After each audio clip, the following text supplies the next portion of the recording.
we are here to talk about SEO here in the Philippines. And marami akong gustong malaman about SEO here in the Philippines kasi SEO have been known around the globe for so many years, but it has just been starting to grow here in the Philippines. So, may I know how did you start the SEO, your SEO career here in the Philippines? Right. So, yun nga. First of all, thanks Faith for joining me here dito sa parang mini discussion natin regarding SEO, yung trend ng SEO sa Pilipinas, paano siya nagsimula. So, yung parang ano na lang, siguro parang storytelling na lang, paano ako nagsimula din ng SEO sa at saka digital marketing. Way back in 2009, meron akong mga kaibigan who've been who started doing freelancing din dun sa province, and then someone decided to make me as his protege, like doing SEO in 2010. So back then, actually hindi ko pa alam kung anong mga parang bits and pieces pa lang lahat. Medyo kumaga parang shady pa lahat ng mga ideas about SEO. Kasi back then, hindi naman siya ganun kakilala katulad ng kung anong meron ngayon. Pero like, after some few years of spending, like 2011, 2012, medyo nalaman ko na yung parang entity ng SEO as a whole. Medyo kumbaga sabihin na natin, medyo nakuha ko na yung overview ng ano bang benefits ng SEO, gaano ba siya ka-powerful, ano ba yung magiging epekto niya sa isang like say typical business, whether it's a local or malaking business, you know. Medyo all throughout since 2010, maraming nagbago doon sa ano yung naging mukha ng SEO sa not just in Philippines, it's on a general SEO na pati yung international scale ng mga SEO players or yung mga service providers ng SEO. They try to adapt doon sa mga changes because truth be told, yung SEO kasi is heavily dependent on search engines. Like Google, yung pinakamalaking search engine. So, every time na may nagbabago sa Google, yung SEO din, kailangan nilang mag-adapt dun sa changes ng ginawa ni Google. So, all throughout nung journey ko sa SEO career, habang tumatalino ng algorithm ni Google, ang nangyayari din sa mga SEO, hindi sila nahihinto sa pagbabasa na tinitignan ano ba yung kailangan na gawin, ano ba yung working strategy. Oo, sobrang dynamic nung kasi it's not just parang, sige, alam ko na marunong na akong gumawa ng content. Aha, marunong na akong mag-ayos ng website, tapos na yan. Hindi ganun eh. Like, ang trend ng SEO, especially doon sa side ng dating mga website na basta ka lang magtapon ng mga keywords, okay na, magra-rank ka na agad sa Google. Ngayon, kailangan medyo versatile na yung website mo. Like, yung speed, dapat mabilis. Nandun na rin yung dapat mobile optimize yung website mo kasi doon papunta si Google eh. Yung gusto ni Google is parang makita yung mga websites sa mobile. Kasi puro mobile users na lahat halos ng mga searchers ngayon. So that's where we're looking at in the next few years to come. And then we have yung pinakabagong trend, which is the voice search. Nandun na rin yung tipo na, kunwari, mag-google ako, tapos gagamitin ko lang yung boses ko para maghanap ng something online. So, isa din siya sa mga trend na tinitignan natin in the upcoming years. Nabanggit mo kanina yung sa mga local businesses, no? Kasi usually pag sinabi ng SEO, ang unang isip ng mga tao pang malalakihang companies, pang mga global businesses. How can it help yung mga local businesses dito sa Philippines? Right. So, actually, although sa Philippines, hindi pa siya ganun ka-rampant. Pero marami nang gumagawa nito. Hindi lang but majority sa mga na-experience is yung mga nasa US, yung mga tier 1 countries, no? kahit na simpleng flower shop lang or somewhere dun sa pinaka-local na district ng US, they try to use SEO in terms of doing sales dun sa business nila. Kasi kailangan nilang makita ng mga customers nila sa local eh. So we have local search. Nandun yung tinatawag natin na snack box or yung pagka kunwari nag-search ka sa Google, makikita mo yung may Google Map na maliit, may tatlong nakalagay doon. So yun yung parang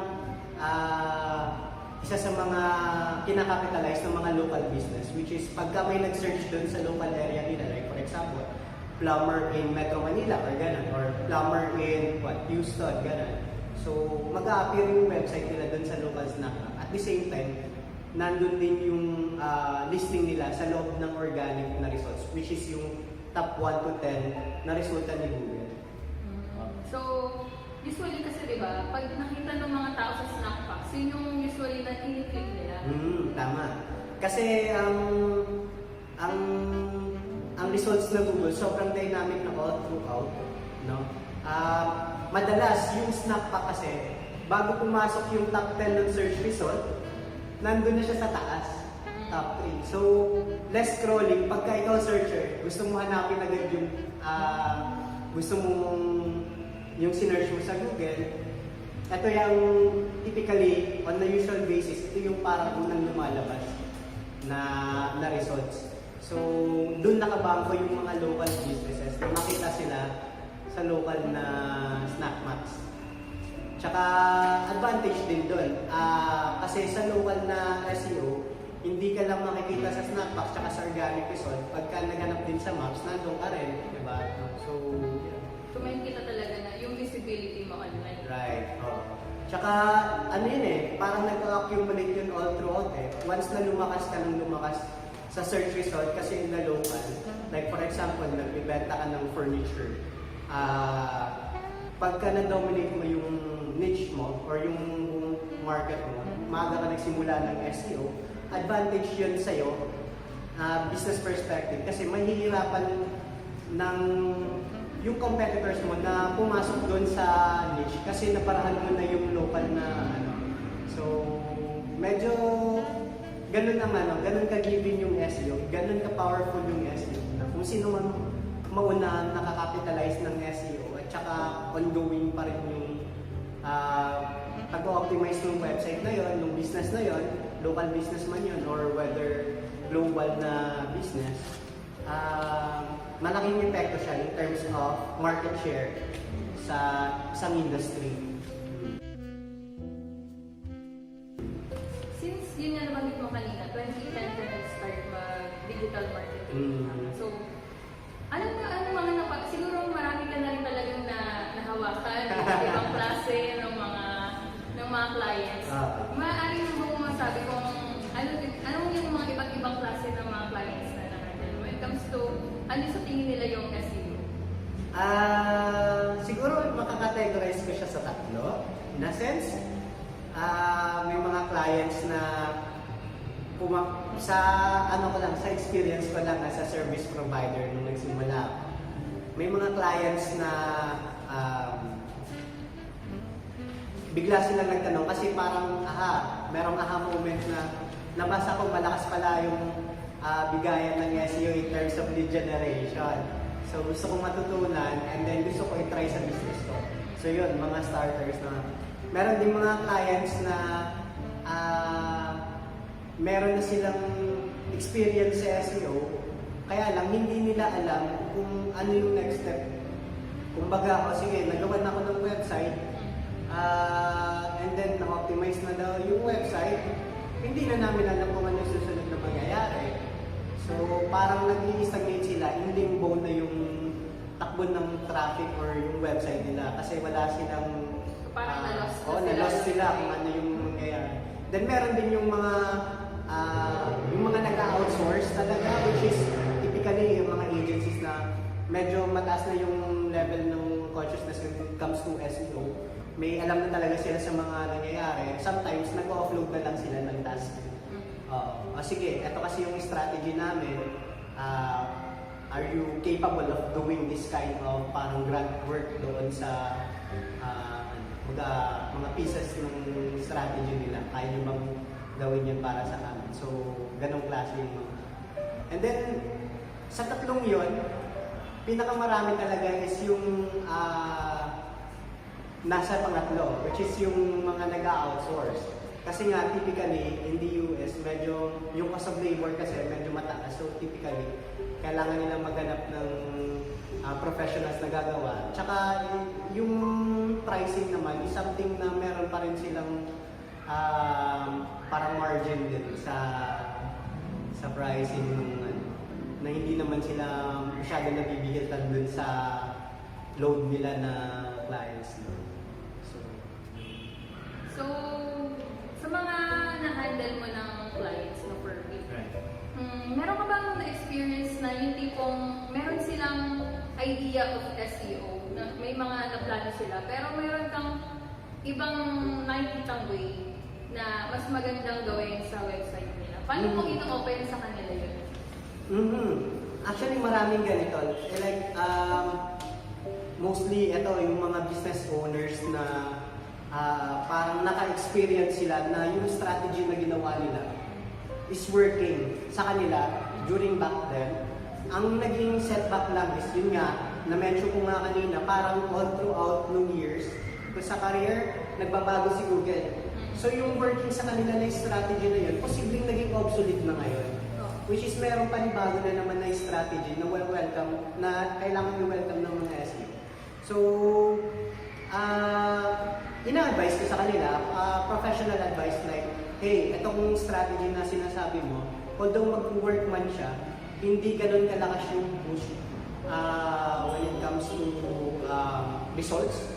So, meron pa mas better na option doon. And then, ayun, ina-explain ko. Kung nakikinig sila, I give the ball to them. Rather, gusto nilang tanggapin yung advice na yun, professional advice na yun.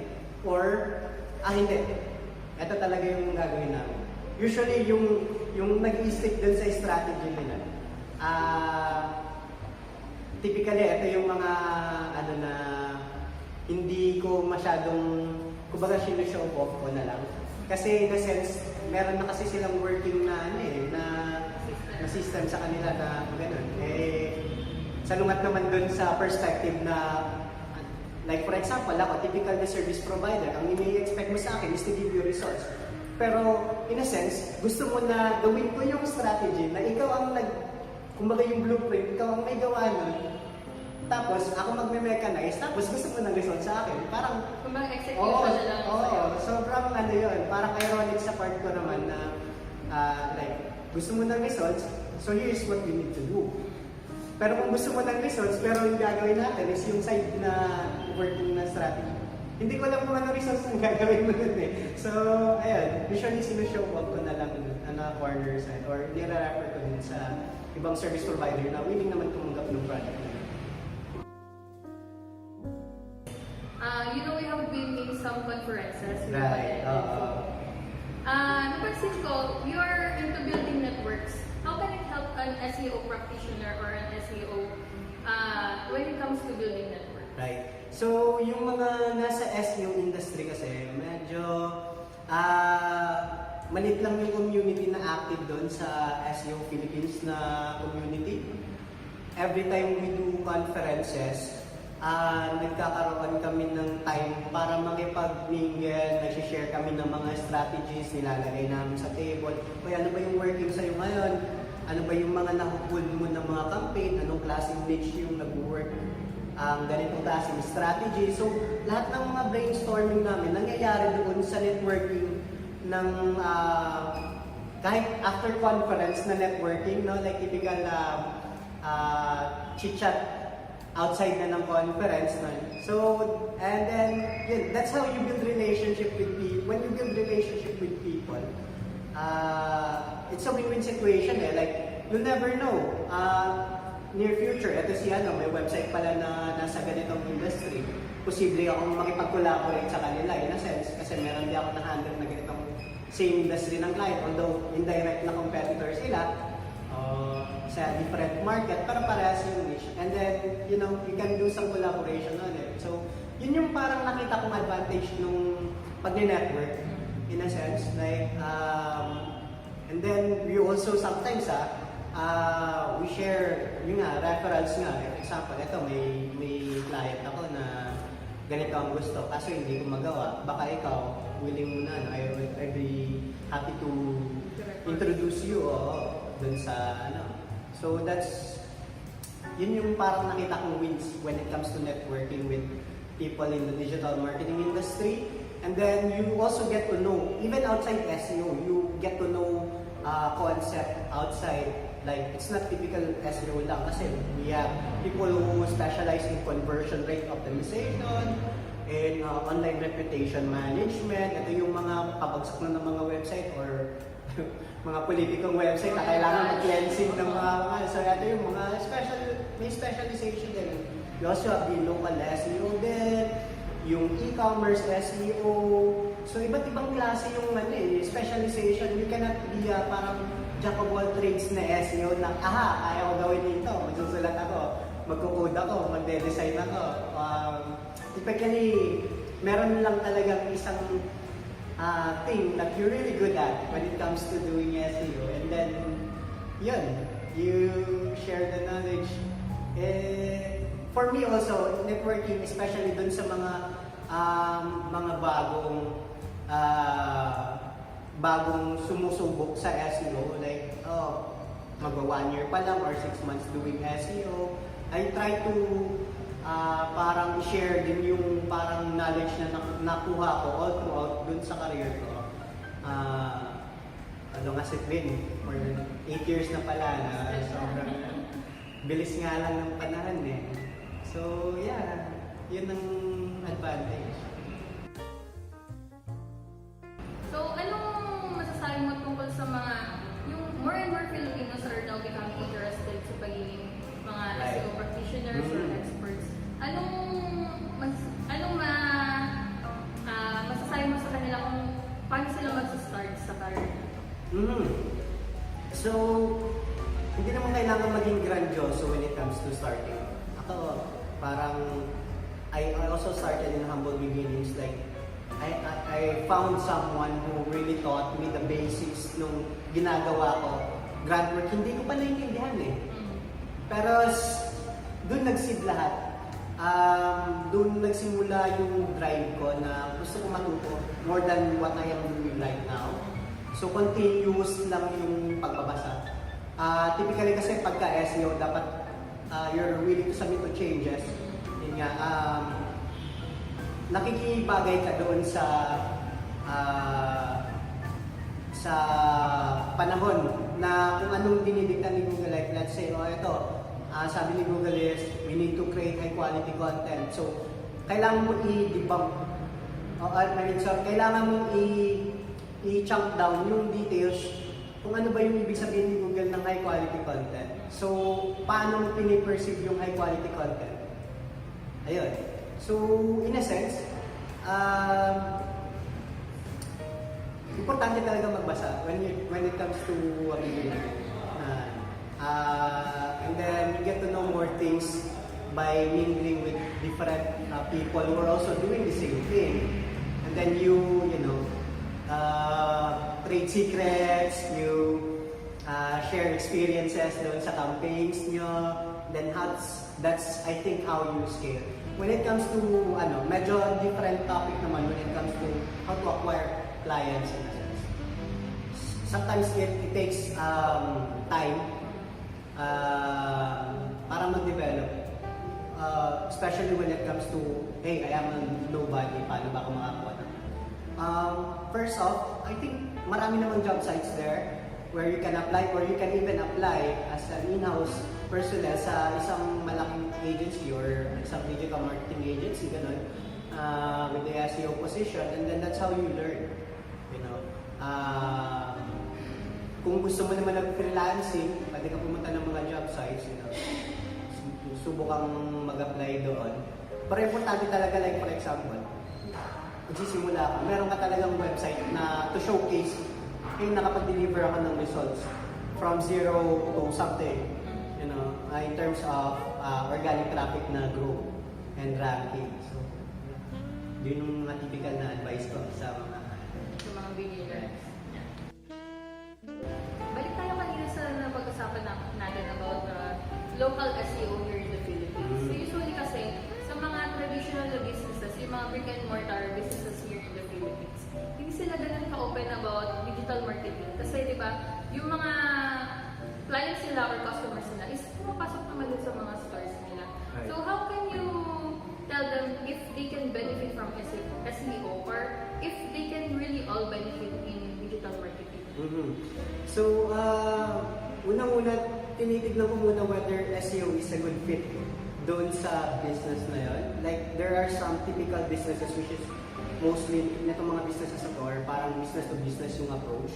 Like, may meet up to close the business. No? Typically, sometimes yung mga businesses na ganito, may mga parts sa kanila na sobrang minor ng figures when it comes to search volume. So, not all the time, SEO yung parang magandang bangko sa kanila when it comes to doing marketing. They can, I typically suggest to them na you look for different channels. Like for example, if you're probably yung mga client base niyo is not residing in Google, you can look into LinkedIn, and look into Facebook and do advertising on those platforms. Ganun. But for those businesses na parang to consumers, yung B2C, ang ano nila, ang target market nila, it's a numbers game. The more volume that you parang ma-accumulate, the better for the business. And then these are the ones who are parang should excel sa part ng optimization. So when someone approaches me to ask yung question na gano'n, paano matutulungan ng SEO yung business ko, sometimes I give them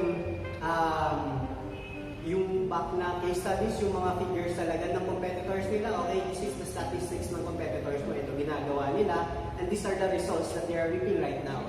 So, if that doesn't parang come to them na, sige, o nga, no, posibleng mangyari yun. It's, merong scientific method na ginagamit all throughout it. So, that is SEO. So, it's not just an icing on the cake. It's parang kasama ng overall ng marketing campaign that you should be doing if you want to succeed in online. So, that's it. Okay, so medyo marami na tayong natutunan kay Fervil ngayon. So last question na lang, Fervil. Since kanina nabanggit mo din yung sa voice search. How do you see SEO here in the Philippines around 5 years from now? So, si voice search is just one figment ng possible na mga changes. Like, even prior sa 5 years, no? Like, let's say I'm counting like 1 or 2 years down. Actually, it's existing and happening now. It's yung mobile search, which is yung pag-adapt ng mga websites into making their websites into mobile responsive. By mobile responsive, we mean na dapat nag-a-adapt sila dun sa mga device. Like let's say, tablet ba yun? Anong klaseng cellphone ba yun? Dapat yung websites na yun, nagsusut sila dun sa mga ginagamit ng mga device ng mga users. And masyadong ano siya masyadong marami pang nangyayari ngayon. We also see changes in how Google portray yung actual na results in the search. Typically, nung dati kasi, meron kang 2 ads, tapos yung top 10 ng search result, tapos may ads na naman sa baba. Ngayon, medyo versatile na siya. Meron ng mga featured snippets natin tinatawag. Yung mga questions na nakabago na doon sa gitna ng mga and then we also have the ads nandun rin sa may sidebar, meron na rin yung mga featured snippet doon. So, marami na siyang so, ito yung parang nakikita natin na hindi mo kailangan na mag-target lang na mag-place into the organic search result na yung 1 to 10. but mainly capitalize on doing SEO to be able to have a listing on the featured snippets o yung mga questions ba ng mga how-tos, gano'n, lumalabas yung mga websites na gano'n. So, importante din na dapat ano ka rin. For local businesses, andun pa rin yung tinatawag natin schema na yung i-optimize yung website in a local search in order for it to show up in the snack packs or yung top 3 ng local search result na parang maps doon. Yung nakabox. Oo, yung mga nakabox na yun. So, ayun, there's still a lot of things that kumbaga medyo detalyado sa SEO. If you would want to learn more about SEO and what Google algorithm, yung ano ba yung mga fundamentals na kailangan namin gawin when it comes to optimizing our website for local search, you can eventually follow me or follow me in social media or mag-visit kayo sa website ko sa fervil1.com. I sometimes share my strategies on how to obtain keywords, ganun, and yung mga latest na mga algorithm changes na dapat na i-take into consideration. So, maraming bagay na posible kayong makuha din doon sa website. Since SEO talaga is malawak. Oo, malawak talaga. Yung Yung isang segment naman. Kung yung klase ng tao gusto mong maraming natututunan, sa tingin ko halos walang limit ang Walang SEO. limit yung SEO. So, ayun. Thank you sa maliit na So, chit-chat natin. thank you for joining us also. And yun nga, so if you want to follow Fervil, yes, Facebook account, follow his Facebook. Also, you can visit his vlogs. Yan. So, marami siyang sinishare doon. Even me, I learned a lot from him. So, you can spend time in his vlog and you will not regret dahil sobrang marami kang matututunan. And you will be surprised na marami palang mga bago ngayon sa SEO trends, lalong-lalo na dito sa Philippines. So, thank you. Thank you. And